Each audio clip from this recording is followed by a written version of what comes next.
Hey, salut les YouTubers, moi c'est Asian, j'espère que vous allez bien, moi ça va super, merci. On se retrouve aujourd'hui pour la présentation d'un deck Meul, plutôt rétro également. Je ferai la présentation d'un Meakashi Meul plus tard. Pour l'instant, on va se baser sur le deck plutôt rétro. Donc le principe d'un deck Meul, c'est vraiment d'envoyer toutes les cartes de l'adversaire au cimetière jusqu'à temps qu'il ne puisse plus piocher. Vraiment, c'est le principe du deck. Pareil, généralement on défend seulement, il n'y a pas d'attaque directe avec des monstres. On se retrouve tout de suite pour la présentation du deck. De retour pour la présentation du deck Meul. Donc on va commencer tout de suite avec les monstres. Donc encore une fois c'est pareil, c'est un deck adapté pour du format rétro, hein, qui est vraiment pas efficace contre des decks actuels ou méta. Donc tout de suite on commence avec l'agresseur nocturne, donc effet flip, hein, il y a beaucoup d'effets flip dans ce deck. Donc ciblez un monstre contrôlé par votre adversaire, détruisez la cible.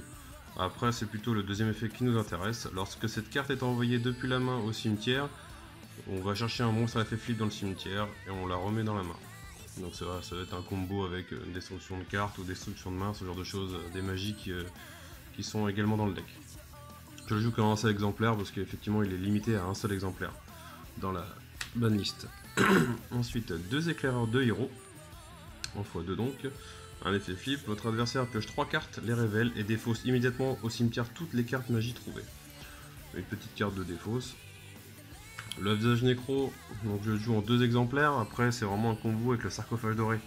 C'est vrai que depuis que le sarcophage doré est passé en limité à une, du coup c'est beaucoup moins efficace. L'effet qui nous intéresse sur cette carte, c'est le fait que lorsque cette carte est retirée du jeu, les deux joueurs retirent du jeu les 5 cartes du dessus de leur deck. En l'occurrence, du coup, le combo avec un sarcophage, il faut vraiment le piocher, mais ça reste efficace quand ça tombe. Donc, visage nécro en x2. La fameuse morphojar, donc elle est assez redoutable. Effet flip, chaque joueur défausse toutes ses cartes, puis pioche 5 cartes. C'est simple, efficace et pas cher. Donc en x1 parce qu'elle est limitée à un seul exemplaire. Les fameux verres aiguillons en x3, bien évidemment. Donc leur effet flip, envoyer les 5 cartes du dessus du deck de votre adversaire au cimetière. Donc là c'est vraiment efficace. Donc en x3 ça va assez vite à défausser du coup. Ensuite le ver de feu. Donc là c'est pas un effet flip, hein. Si cette carte est détruite, envoyez les 3 cartes du dessus du deck de votre adversaire au cimetière. Pareil en x3, hein, le ver de feu, obligatoire dans un deck meul. Ensuite, au niveau des pièges, je joue 2 assauts sur le quartier général.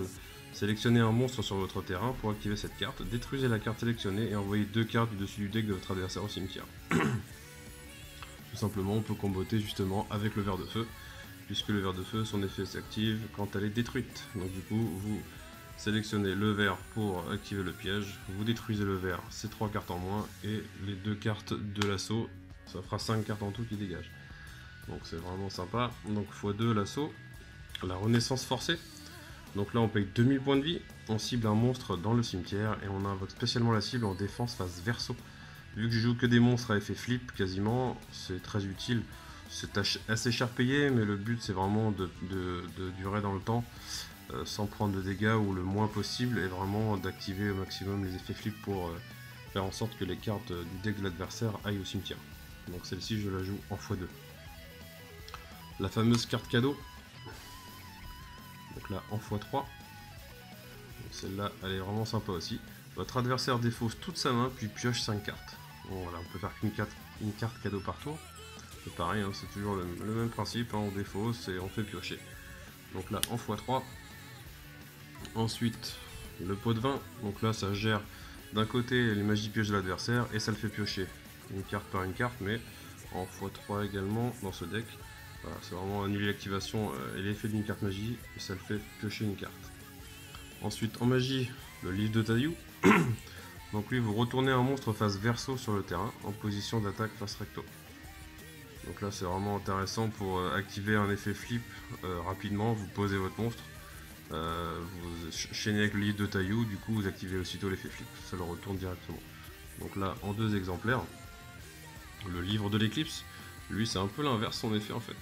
Vous changez tous les monstres face recto sur le terrain en position de défense face verso, donc l'adversaire et vous compris. La seule différence c'est que durant la end phase du tour, vous retournez face recto autant de monstres en position de défense face verso contrôlés par l'adversaire que possible, puis l'adversaire pioche une carte pour chacun d'eux. Donc c'est assez intéressant. Que vous d'un côté ça vous fait comment dire, revenir vos monstres en défense face verso. Du coup, vous pouvez vous resservir une nouvelle fois de l'effet flip et ça fait piocher votre adversaire. Donc le livre de l'éclipse en x3. Ensuite le sanctuaire verdoyant. Donc là, lorsqu'un monstre face recto de type insecte est détruit et envoyé au cimetière, son contrôleur peut ajouter un monstre de type insecte avec le même niveau que le monstre détruit depuis son deck à sa main. Donc là c'est vraiment un petit moteur de pioche, voilà, qui fonctionne avec le ver de feu, c'est un type insecte de niveau 3, donc ça permet d'aller les chercher directement dans le deck. Donc le ver de feu ou le ver aiguillon, tout simplement. Ce sont des insectes aussi. Voilà, c'est vraiment le combo, donc en x2, petite magie continue. La destruction de main relativement classique, mais je la joue quand même une fois parce que la contrainte c'est qu'il faut forcément que chaque joueur, les deux joueurs, aient 2 cartes en main pour pouvoir activer cet effet et le résoudre. Donc du coup voilà, chaque joueur envoie 2 cartes depuis sa main au cimetière et pioche 2 cartes. Je la joue quand même une fois pour l'instant, je verrai par la suite si ça vaut le coup d'en mettre une ou deux autres.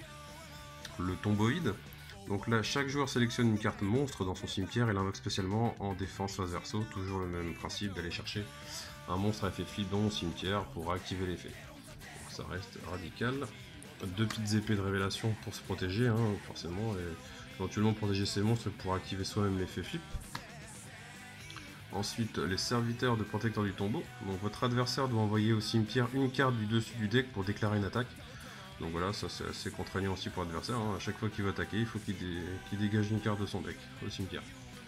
Donc là, en x2, petite magie continue. Le fameux sarcophage doré, donc là voilà, on bannit face recto une carte depuis le deck tout simplement, et vous la récupérez de standby phase après l'activation de la carte. Donc ça c'est vraiment celle-ci qu'on combatte avec le visage nécro que je vous ai montré tout à l'heure. En x1, maintenant forcément. La porte des ténèbres, donc celle-ci, oui c'est en x1 également. Donc les deux joueurs ne peuvent attaquer qu'avec un seul monstre durant leur battle phase respective, donc c'est vraiment pareil pour se protéger, voilà, on peut attaquer qu'un monstre par un monstre. Vraiment ça fait gagner du temps. La coupe des as, donc là on lance une pièce, c'est simple, face vous piochez 2 cartes, pile c'est l'adversaire qui pioche 2 cartes. Donc voilà, c'est soit vous continuez à faire meuler le deck de l'adversaire, soit vous piochez 2 cartes et du coup ça vous permet éventuellement d'enchaîner autre chose. Le livre de la lune, donc là tout simplement vous ciblez un monstre face recto sur le terrain et vous le passez en défense face verso. Du coup c'est soit ça vous sert en défense, voilà, ça, vous retournez en défense un monstre de l'adversaire, soit vous retournez un monstre sur votre terrain au moment où l'adversaire déclare l'attaque, comme c'est une magie rapide, et du coup ça réactive son effet flip. Donc ça c'est très intéressant dans les deux cas. Et le fameux destruction de cartes, voilà, terminé. Alors, chaque joueur défausse toute sa main et pioche le même nombre de cartes qu'il a défaussées. Donc l'idéal pour vous c'est vraiment de poser tout ce que vous avez à poser, de garder le moins de cartes possible en main, de vous l'activer, du coup votre adversaire lui par contre il défausse 5 ou 6 cartes suivant le tour, et il en repioche 5 ou 6. Et tout ça combiné fait que effectivement logiquement le deck descend relativement vite. Voilà pour la présentation du deck Meul. Donc j'espère que ça vous a plu, n'hésitez pas à commenter, partager, mettre un pouce bleu et surtout vous abonner pour que je continue les profils de deck. On se retrouve assez vite pour une nouvelle présentation de deck. Je vous remercie de me suivre et de vous abonner, ça augmente doucement mais sûrement comme on dit. Je vous dis à bientôt, ciao.